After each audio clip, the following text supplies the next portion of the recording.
बिस्मिल्लाहिर्रहमानिर्रहीम। अस्सलाम वालेकुम। आज एक नए वीडियो लेक्चर के साथ मोहम्मद साजिद।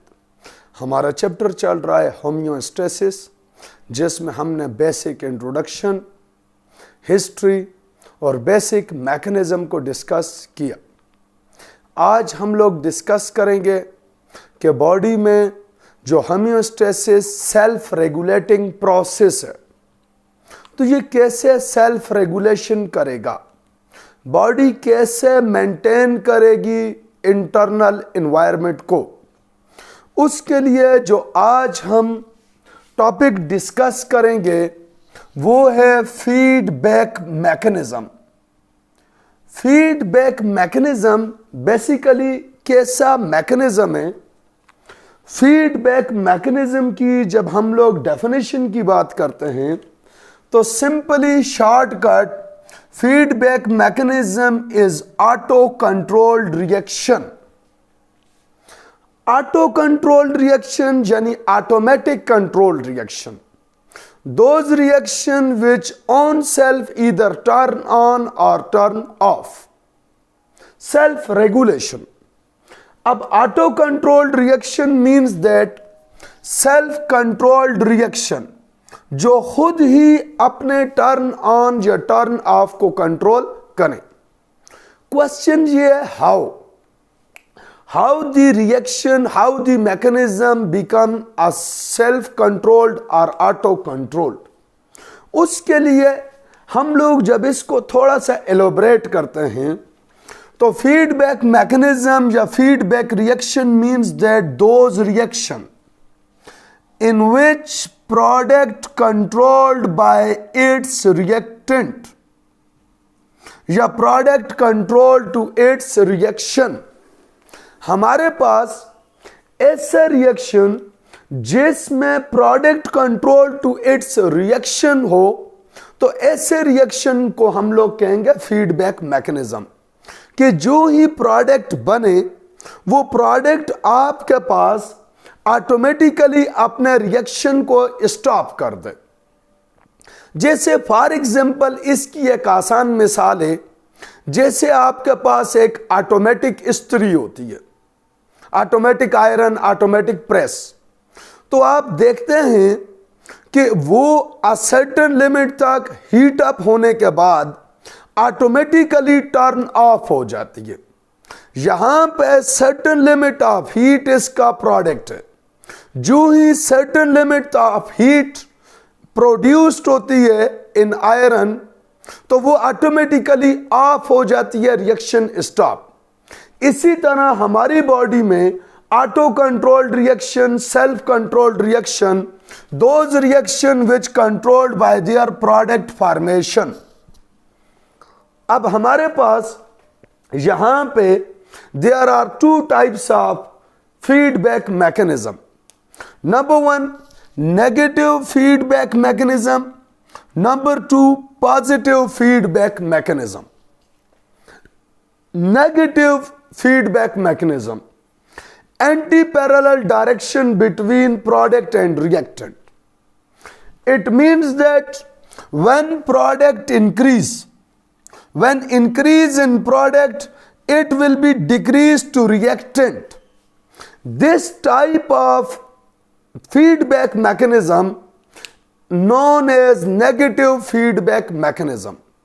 कि जब प्रोडक्ट इंक्रीज हो रहा हो और रिएक्टेंट डिक्रीज हो रहा हो, तो ऐसे मैकेनिज्म को हम लोग कहेंगे नेगेटिव फीडबैक मैकेनिज्म। लेकिन पॉजिटिव फीडबैक मैकेनिज्म में when product and reactant become parallel, यहां पे आप देखें तो when product increase it also increase to reactant। तो नेगेटिव फीडबैक मैकेनिज्म तो केमिस्ट्री के पॉइंट ऑफ व्यू से माइंड एक्सेप्ट करता है कि चलो भाई जितना प्रोडक्ट बनता जाएगा रिएक्टेंट कम होता जाएगा, ये तो एक्सेप्टेबल है। लेकिन पॉजिटिव फीडबैक मैकेनिज्म में कि product increase also increase to reactant, तो इसको माइंड जरा थोड़ा सा रेजिस्ट कर रहा है एक्सेप्टेंस में। लेकिन हम लोग जब इंशाल्लाह इसे एलोबरेट करेंगे विद एग्जांपल, तो इंशाल्लाह आपका माइंड इसको एक्सेप्ट करेगा। अब हमारे पास नेगेटिव फीडबैक मैकेनिज्म।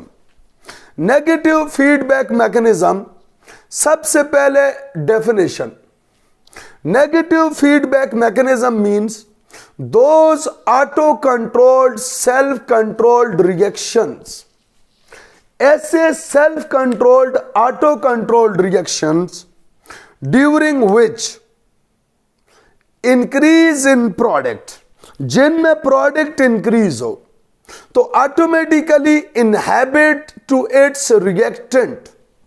तो अब हमारे पास ऐसे मैकेनिज्म जिनमें प्रोडक्ट के इंक्रीज की वजह से रिएक्टेंट इनहेबिट हो, रिएक्टेंट डिक्रीज हो, ऐसे प्रोसेस को हम लोग कहेंगे नेगेटिव फीडबैक मैकेनिज्म। चूंकि ये सेल्फ कंट्रोल है, एट द एंड ये खुद अपने आप को स्टॉप भी कर देंगे। अब नेगेटिव फीडबैक मैकेनिज्म की इंपॉर्टेंस, चूंकि हमारा चैप्टर चल रहा है होमियोस्टेसिस, तो maintenance of internal environment, maintenance of constant body composition, maintenance of hormonal secretion in body, maintenance of temperature, maintenance of water and solute in body is totally depends upon homeostasis, and homeostasis controlled by negative feedback mechanism। कैसे? For example हमारे पास example है osmo regulation यानी maintenance of water and mineral की। For example अगर हम suppose कर लें यहां पे केस कि हमारे पास रिएक्टेंट है deficiency of water in blood, कि कोई बंदा जो कि ड्रिंकिंग का वाटर लेस करता है तो ऑटोमेटिकली वहां पे आपके पास बॉडी में ब्लड बॉडी में वाटर कंटेंट्स कम होते जाएंगे, ऑटोमेटिकली ब्लड में वाटर डेफिशिएंसी होगी। जब वाटर डेफिशिएंसी इन ब्लड होगी तो कीमो रिसेप्टर डिटेक्ट करके एकदम मैसेज देंगे ब्रेन को। ब्रेन जो है वो हाइपोथैलेमस से सिक्रीट कराएगा हार्मोन ADH, एंटी डायूरिक हार्मोन। यहां पे ऑस्मो रेगुलेशन है सिक्रीशन ऑफ ADH। ADH जब सिक्रीट होगा तो ADH की टारगेट साइट या रिसेप्टर साइट होगी distal convoluted tubule of nephron और कलेक्टिंग डक्ट्स। अब यहां पे ये ADH जो है ये डिस्टल कन्वोल्यूटेड ट्यूब्यूल यानी DCT और कलेक्टिंग डक्ट से वाटर परमेबिलिटी को बढ़ाएगा और वाटर रीअब्जॉर्प्शन इंक्रीज होगी। जब वाटर रीअब्जॉर्प्शन इंक्रीज होगी तो automatically blood content increase in water content increase in blood. जब हमारे पास वाटर कंटेंट इंक्रीज होते जाएंगे ब्लड में तो ADH के सिक्रीशन की रीजन तो थी डेफिशिएंसी ऑफ वाटर, जो कि अब रीअब्जॉर्प्शन ऑफ वाटर की वजह से नहीं रही। तो यहां पे आप देखें रिएक्टेंट था डेफिशिएंसी ऑफ वाटर, प्रोडक्ट है रीअब्जॉर्प्शन ऑफ वाटर। तो जितना वाटर रीअब्जॉर्ब होता जाएगा वाटर ब्लड में बढ़ता जाएगा तो डेफिशिएंसी ऑफ वाटर डिक्रीज होती जाएगी। इसलिए ये आपके पास है नेगेटिव फीडबैक मैकेनिज्म। जब ब्लड में वाटर डेफिशिएंसी कम होती जाएगी, वाटर डेफिशिएंसी नहीं रहेगी, तो automatically it will inhibit to ADH secretion. अब दूसरी एग्जांपल हमारे पास फॉर एग्जांपल थर्मोरेगुलेशन। थर्मोरेगुलेशन में फॉर एग्जांपल रिएक्टेंट है warm, high temperature in atmosphere. High temperature in atmosphere यानी वर्म को डिटेक्ट करेंगे हीट रिसेप्टर, मैसेज देंगे हाइपोथैलेमस को। हाइपोथैलेमस जहां पे ऑस्मो रेगुलेशन के तौर पे सिक्रीट कराएगा स्वेटिंग। जब स्वेटिंग होगी तो स्वेट की एवोपरेशन से यहां पे प्रोडक्ट होगा कूलिंग। तो यहां पे रिएक्टेंट था वर्म। जब ऑस्मो रेगुलेशन में थर्मो रेगुलेशन में हमारे पास जो है वो स्वेटिंग होगी तो स्वेटिंग के रिजल्ट में ऑटोमेटिकली एवोपरेशन से कूलिंग होगी। तो अब देखें प्रोडक्ट है कूलिंग, तो जितनी कूलिंग होती जाएगी उतना रिएक्टेंट कम यानी वर्म कम होता जाएगा। तो कूलिंग इफेक्ट जो है वो इनहेबिट टू स्वेटिंग। तो यहां पे देखें, प्रोडक्ट था कूलिंग, रिएक्टेंट था वार्म। जितनी कूलिंग बढ़ती जाएगी वार्म उतना डिक्रीज। ये तो दो एग्जांपल्स थी, आप पूरी की पूरी होम्योस्टेसिस या केमिकल कोऑर्डिनेशन को इस पे अप्लाई कर सकते हैं। जैसे फॉर एग्जांपल हमारे पास अगर रिएक्टेंट है कूलिंग या कोल्ड एनवायरनमेंट, तो कोल्ड एनवायरनमेंट का मैसेज जब ब्रेन को जाएगा, ब्रेन जो है वो मसल शिवरिंग काज करेगा, जिससे हीट जनरेट होगी, तो वार्म हो जाएगी, तो कूलिंग का इफेक्ट कम। फॉर एग्जाम्पल अगर आप यहां पे बात करें तो हमारे पास रिएक्टेंट है high level of glucose in blood. दूसरी एग्जाम्पल एक हम लोग पढ़ते हैं कि अगर ग्लूकोज का लेवल हाई हो गया इन ब्लड, तो अब ग्लूकोज लेवल हाई होगा, यहां पे ऑस्मो रेगुलेशन के लिए सिक्रीट होगा इंसुलिन। जो इंसुलिन सिक्रीट होगा, ग्लूकोज ग्लाइकोजन में बदलता जाएगा, यानी ग्लूकोज लेवल डिक्रीज होता जाएगा। तो रिएक्टेंट था high level of glucose, product है ग्लूकोज लेवल डिक्रीज। तो अब जो ग्लूकोज लेवल डिक्रीज होता जाएगा, तो ऑटोमेटिकली इंसुलिन इनहेबिट होती जाएगी, इंसुलिन की सिक्रीशन खत्म होती जाएगी, बंद होती जाएगी। तो ये आपके पास इसी तरह आप कोई भी एग्जांपल ले सकते हैं। फॉर एग्जांपल हमारे पास हार्मोन है थायराइड स्टिमुलेटिंग हार्मोन, जो कि स्टिमुलेट करेगा थायरॉक्सिन सिक्रीशन। जो थायरॉक्सिन का लेवल बढ़ता जाएगा, तो थायराइड स्टिमुलेटिंग हार्मोन को ये इनहेबिट करता जाएगा। सिमिलरली फॉलिकल स्टिमुलेटिंग हार्मोन है, वो फॉलिकल स्टिमुलेटिंग हार्मोन इनहेंस करेगा सिक्रीशन ऑफ एस्ट्रोजन। जो एस्ट्रोजन का लेवल इंक्रीज होता जाएगा, एफएसएच इनहेबिट होता जाएगा। Negative feedback mechanism. जबकि इसके कंपैरेटिवली पॉजिटिव फीडबैक मैकेनिज्म में क्या होता है, सबसे पहले definition, those auto controlled reaction during which increase in product enhance the reactant. जो प्रोडक्ट बढ़ता जाएगा, तो रिएक्टेंट को भी इनहेंस करता जाएगा, यानी पैरेलल डायरेक्शन। कैसे पैरेलल डायरेक्शन है? ये product increase also increase to reactant. कैसे, अभी हम लोग डिस्कस करते हैं। लेकिन सबसे पहले एक इंपॉर्टेंट एमसीक्यूज को मार्क करना है कि positive feedback mechanism having no role, direct role in homeostasis. Homeostasis में पॉजिटिव फीडबैक मैकेनिज्म का डायरेक्ट कोई रोल नहीं है। अब यहां पे फॉर एग्जाम्पल में हम लोग अगर बात करें चाइल्ड बर्थ की, तो चाइल्ड बर्थ में यहां पे हमारे पास जब चाइल्ड बर्थ का टाइम होता है, तो बेबी का जो हेड होता है वो टर्न हो जाता है टुवर्ड्स सर्विक्स। जो ही सर्विक्स की तरफ टर्न होगा, तो जितना बेबी हेड प्रेशर इंक्रीज होगा, उतनी ज्यादा increase in secretion of oxytocin hormone होगी। Baby head pressure increase, automatically more secretion of oxytocin. अब जितना ज्यादा ऑक्सीटोसिन सिक्रीट होगा, oxytocin cause contraction on uterine wall. Uterus की जो वॉल है उसकी कंट्रिक्शन इंक्रीज होती जाएगी। जितनी ज्यादा कंट्रिक्शन होती जाएगी यूटेराइन वॉल की, उतना ज्यादा सर्विक्स ओपनिंग, और जितना ज्यादा सर्विक्स ओपनिंग होगी वो बर्थ होगी।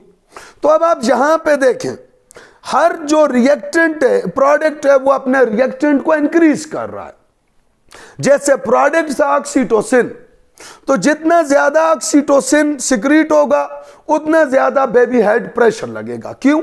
क्योंकि oxytocin cause the contraction of uterine wall. Uterine wall जितनी ज्यादा कंट्रैक्ट होगी, स्पेस उतनी कम होती जाएगी, बेबी हेड प्रेशर बढ़ता जाएगा। सिमिलरली जितना ज्यादा जो है वो यूटेराइन वॉल कंट्रैक्ट होगी, उतना ज्यादा ऑक्सीटोसिन की सिक्रीशन बढ़ती जाएगी। तो यहां पे आप देखें तो जितना ज्यादा प्रोडक्ट बढ़ता जा रहा है, उतना रिएक्टेंट इंक्रीज होता जा रहा है, और फाइनली जब बर्थ होगी तो ये रिएक्शन ऑटोमेटिकली स्टॉप। सिमिलरली हमारे पास inhalation of carbon dioxide is also positive feedback mechanism. लेकिन इसके लिए पहले केस डेवलप करना पड़ेगा। इसके लिए केस को यूं है कि इनिशियली डेफिशिएंसी ऑफ ऑक्सीजन या लेस ऑक्सीजन इन एटमॉस्फेयर। किसी भी रूम में आप बंद हैं, किसी भी जगह पे आप मौजूद हैं जहां पे ऑक्सीजन डेफिशिएंसी है, तो ये हमारी बॉडी का हेमोस्टैटिक कैरेक्टर है कि जब ऑक्सीजन कम होगी तो हमारा ब्रीथिंग रेट फास्ट हो जाएगा।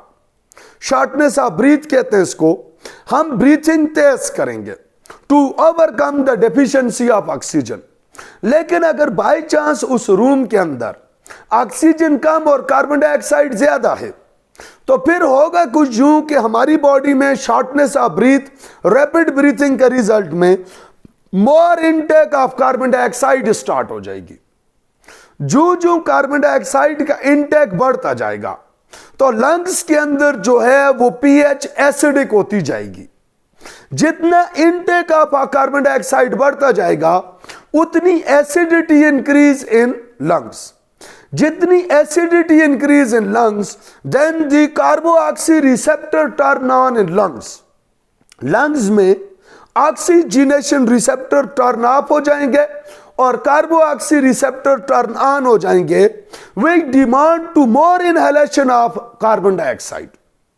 याद रखें कि अगर सर्टेन ब्रीथिंग के बाद अगर आप कार्बन डाइऑक्साइड को इनहेल करें तो लंग्स में हमारे कार्बोऑक्सी रिसेप्टर ऑन हो जाएंगे और फिर वो कार्बोऑक्सी रिसेप्टर एसिडिक पीएच की वजह से more inhalation of carbon dioxide को डिमांड करेंगे। और जब कार्बन डाइऑक्साइड की मोर इनटेक होगा देन ऑटोमेटिकली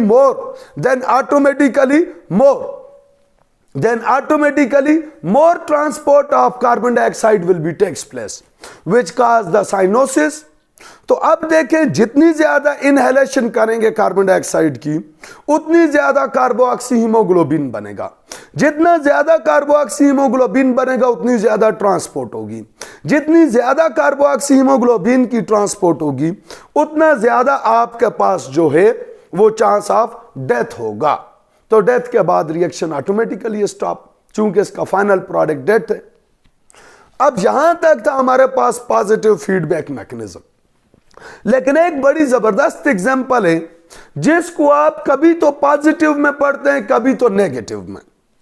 ये एग्जांपल आप फर्स्ट ईयर में पढ़ते हैं, पायरिक्सिया। फर्स्ट ईयर में जब आप इम्यूनिटी पढ़ते हैं तो इम्यूनिटी में आप पायरिक्सिया को यूजफुल एस्पेक्ट में यानी सेकंड लाइन ऑफ डिफेंस में पढ़ते हैं। लेकिन सेकंड ईयर में इस चैप्टर में पायरिक्सिया को आप हार्मफुल फीडबैक मैकेनिज्म के नाम से पढ़ते हैं। तो हम दोनों को डिस्कस करते हैं कि ये बेसिकली है क्या, कि ये इम्यूनिटी कब है और ये हार्मफुल कब है, यानी ये यूजफुल कब है और हार्मफुल कब है। तो पायरिक्सिया दोनों केसेस में है, नेगेटिव एंड पॉजिटिव।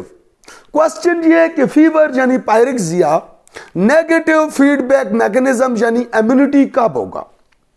उसके लिए पायरिक्सिया का वर्ड जो आया है वो basically chemical secretion from micro organism and also white blood cells of human too. तो वो केमिकल्स का नाम है पायरोजिन। अब ये पायरोजिन की वजह से फीवर को मेडिकली कहा जाता है पायरिक्सिया।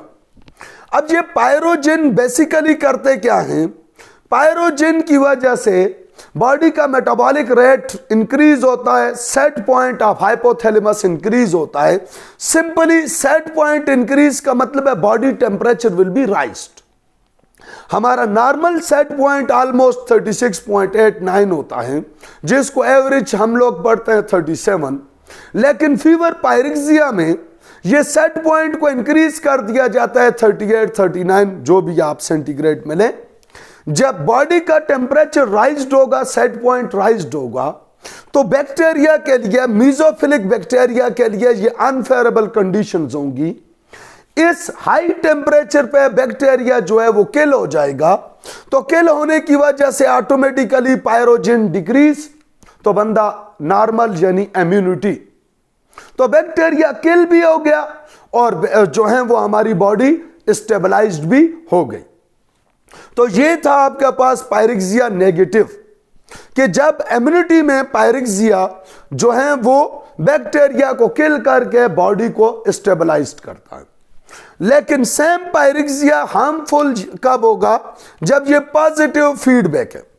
ये कब होगा? कंडीशन सेम है कि रिएक्टेंट पायरोजन है, सेट पॉइंट इंक्रीज, लेकिन यहां पे प्रोडक्ट है बैक्टीरिया मल्टीप्लाई, यहां पे प्रोडक्ट था बैक्टीरिया किल। यहां पे असल डिफरेंस कि पायरेक्सिया कब पॉजिटिव और कब नेगेटिव फीडबैक होगा डिपेंड करता है नेचर ऑफ बैक्टीरिया पे।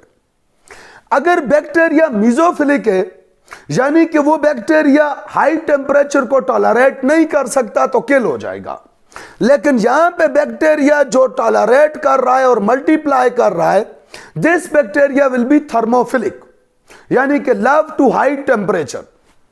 तो चूंकि बॉडी का सेट पॉइंट इंक्रीज हुआ तो ऑटोमेटिकली बॉडी का टेम्परेचर राइज होगा, तो bacteria like to high temperature in this case, then automatically bacteria will be multiply and produced more pyrogen. When more pyrogen secrete, then automatically set point will be further increased and the temperature of body will be further raised. Gradually ये मामला चलता रहेगा कि इधर से pyrogen increase, इधर से temperature increase, इधर से फिर पायरोजन इंक्रीज, इधर से फिर टेम्परेचर इंक्रीज अगेन। तो टेम्परेचर इंक्रीज से अल्टीमेटली फाइनली ये टेम्परेचर आपके पास राइज हो जाएगा 113 डिग्री फ़ारेनहाइट अबव, जिस पे जो है वो किसी भी पर्सन की डेथ हो जाएगी। तो याद रखें कि जब मीजोफिलिक बैक्टीरिया होगा तो वो पायरेक्सिया नेगेटिव काज करेगा, लेकिन अगर थर्मोफिलिक बैक्टीरिया है तो वो हार्मफुल पायरेक्सिया यानी डेथ वाला पायरेक्सिया काज करेगा। होपफुली आपने लर्न किया होगा। फिर भी अगर किसी का कोई मसला हो, इंशाअल्लाह अज़ीज उसे पॉजिटिवली रिप्लाई किया जाएगा। Thanks you very much.